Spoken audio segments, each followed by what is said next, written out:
那所谓创作就是当导演，像有的时候我们也会遇到一些学生或什么，就问说，哎，你想做什么？然后他们就会说我想当导演。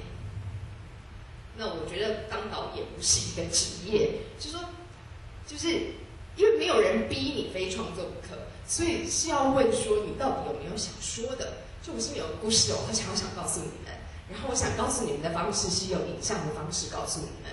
我觉得要先有这样的动机，才有可能成为一个导演。就是我想当作家，我想当画家。如果你要做创作相关的工作，一定不是你想当那个，而是你真的心里面不讲就很难过，就是看到人就滔滔不绝的很想讲，然后源源不断生出很多故事或很多文字或很多图像，这样你才有可能做一个以创作方面为主的工作人员，对，把它当做一个工作。所以我那时候就开始面临这个问题，就是 OK， 没有人逼我，那我有没有什么想说？如果我没有什么想说，我就是一辈子当辅导，或者是一辈子当制片，都负责找钱。那要锻炼的就是品味以及了解市场的能力。那个时候做了10部电影的幕后，开始觉得好像有什么想说。那我怎么开始？因为我不是一个本科系，其实面临着另外一个瓶颈。就如果你是一个本科系的学生，你可能有毕业作，你可能有什么一点点基础，对我们来讲是零，我们从来没有创作过，没有任何可以给人家看到的东西。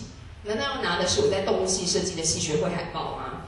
所以，那么我觉得台湾的环境其实还不错，就是大家都说什么台湾电影很惨啊之类的，但是因为台湾很小，人很少，那政府其实也有一些措施，所以门槛变得很低。就是你只要想当导演，你可能还找得到机会成为一个导演，竞争者不太大。我都开玩笑说，不要再说好莱坞怎么样了。如果我今天去好莱坞，我今天生在好莱坞，我可能连帮强尼戴普粘胡子的机会都找不到。可是我现在在台湾，所以我有机会做导演。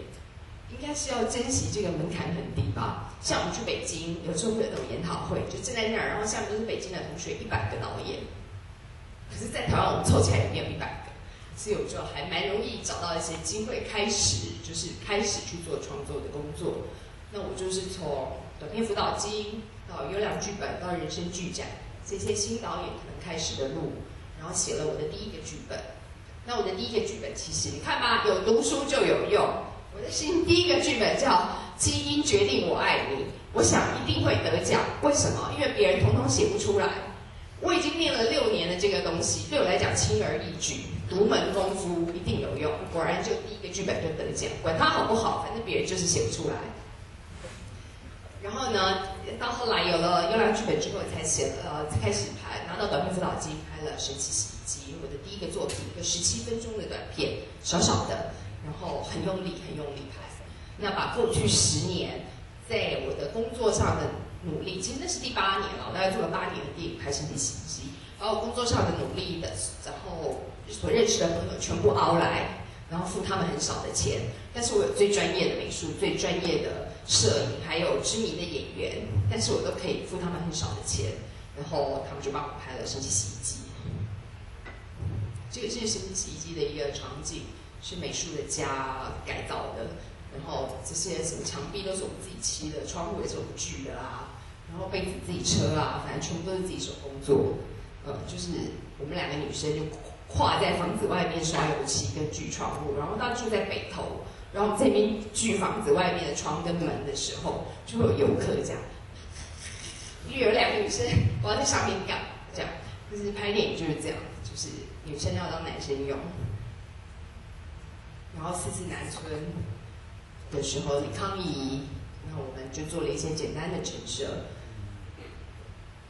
然后这个就是我拍了一个，他拿出一个鞋子上面长了花，然后花还会掉下来。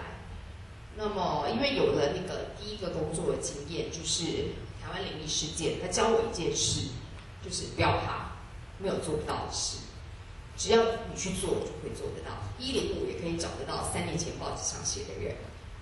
那时候我就想说，我要找谁帮我做，我就跑去看台北电影节啊，跑去看一些学生作品，结果有个得奖的作品做得非常好，一个动画跟鸟有关，我就上网找到他的资料，然后我也不认识那个人，那我就是 email 给他，我就说我要拍一个短片，我没有钱，那么我想要做一个什么样的动画，我觉得你做得很好，你要不要就是帮我？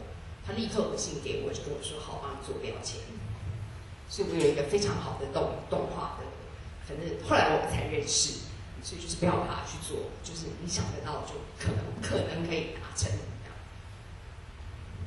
这是我们拍片现场的状况，这也是我在高台上看演员怎么演。然后因为很穷，这是我的美术，就是后来拿金马奖的那个美术，这个是我的副导，他都常暴露短裤，但是他非常的敬业，做得非常好。那我们借的洗衣店很漂亮，但是地板很丑，那我们没有钱换地板，所以我觉得碰到困难的地方就是事情会转弯的地方，所以那时候想说怎么办？地板这么丑，最便宜用什么方法？于是我就想到一个方法，就是打泡沫，然后就当做洗衣机爆开了，然后演员走进去就滑倒，所以这个很便宜，只要2瓶洗发精就可以解决。所以呢，我们就正好在打泡沫这样。然后导演的工作就是每天都把头埋在这里，这个我就要替周杰伦讲话。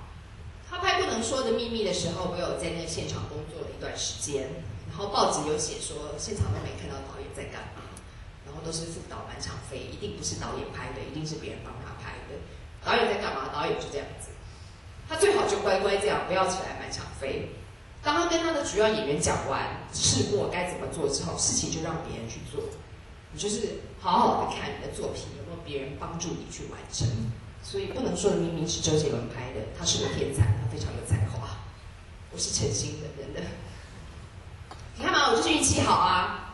人生的第一个作品我就拿了金马奖，然后刚好碰到另外2个也是，这是李正盛导演也拿了金马奖的人，于是我就拍了一张照片，这是我的第一个金马奖。而且我要说是我的运气就是好的不得了。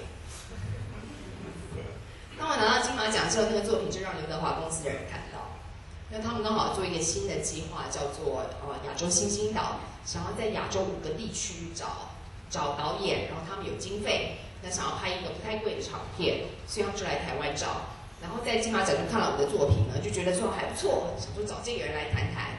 所以他们委托的台湾制片公司呢，就打电话给我，就说你好啊，就是我们是这个刘德华的案子啊，你成绩已经不错啊，手上有别的东西。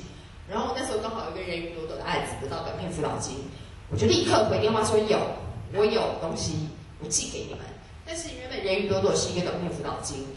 我就那天晚上赶快把它改了，就是我有长有短就把它整理好，然后我在24小时之内把这个案子寄到他们手上，有 email 给他们，然后觉得怎么有人这么快，然后看一看觉得案子还不错，所以大概在1个礼拜之内，这个案子就成了，就说我们投资就拍这个。那我要讲的事情是什么？我当然就是运气好的不得了，但是敌人来了你也要有子弹才行。就是今天刘德华的公司找上门，如果我没有剧本，如果我没有案子，这个机会就过去了，它就不会再出现。所以平常一定要努力，然后要把子弹做好，存在那里，不要抱怨说什么我都没有机会啊，然后怀才不遇啊，或者是为什么都没有人找我啊。不管是一般的工作，还是像这种非常碰撞性的工作，就是做好了才有机会。然后对，就敌人来了就是刘德华，或者子弹打他，就这样。所以，然后1个月之内我们就去开记者会，这是香港的记者会，这是可爱的徐若瑄。不要怕，虽然我是拍第1部长片，但是我就是要找徐若瑄来演，怎么办？感动她，怎么感动她？先把剧本拿给她看，她看完了，然后于是我就修改了一场，我觉得那场很棒。我们第1次见面，因为在咖啡厅，她戴着帽子，跟她的公司的人，然后公司我就坐在那儿，然后开始讲故事。我就说我要讲一场那个我新改的戏给你听。我就讲，然后讲了，我就看到他眼光泛红，我心想成了，这下一定成。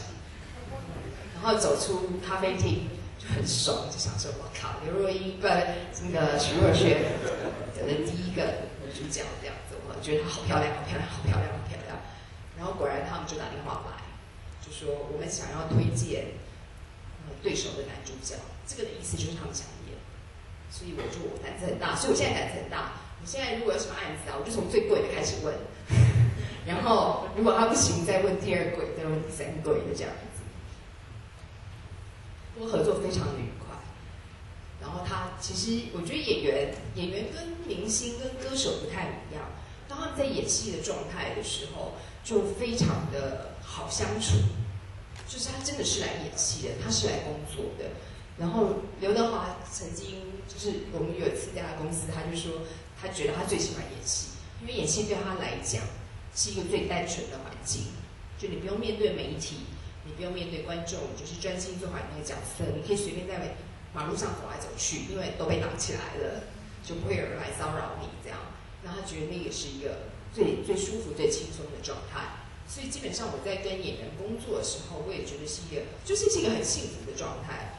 他就是一个想把东西演好，然后就是尽量帮助他让他演好。那个东西是跟我们在媒体上看到的宣传或什么的情境是完全不同的。那他就是因为他自己要演一个从山坡上往下冲，那怕他受伤，所以他就把手贴起来，就是自个来。其实他蛮危险的，不过他说他是轮椅赛车手，所以没关系。很累，当他在忙的时候，其实演员都就是赶快都找时间睡觉的，全部在睡觉。就是我们在弄他的裙子啊，要从一个人，然后变成这个沙滩一样，他就睡着了。然后我们在打光，他就在旁边也睡着了，就非常辛苦。然后这是我们的美术，因为其实它还是一个预算很少的电影，它的真正的拍摄不到1000万，那其实对一个电影来讲就不够。那不够的话，就什么都要手工来。那这是我的好朋友，就是后来拿金马奖那个美术王一飞，他正用手工用水晶要串成一只鞋子，我看眼睛都快花了，他就还在那边做鞋子。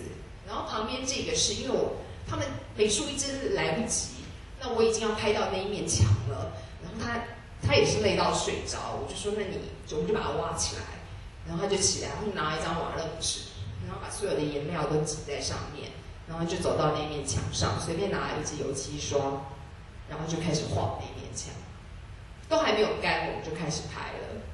所以我觉得他得到那个美术奖真的是实至名归。因为我们就是完全是一个 idea， 然后用手工的方式去呈现。所以虽然我们的对手是少林足球，虽然他们盖了一个城寨，但是评审一致通过，我觉得他比较屌，因为他用的是 idea 的方式去呈现一个戏，而不是一个你看过的方式，然后把它做得很好。然后拍到最后一个景的时候，其实我们就没有钱了。那没有钱干嘛呢？我们就把家具拍卖。就是要把前面用过的家具全部都卖掉，然后卖掉之后就有钱可以再陈设下一个场景。那个时候学得很好，他就真的以买道具的名义，用好几万买一个道具，然后把那个钱捐出来，作为下一个场景陈设的经费。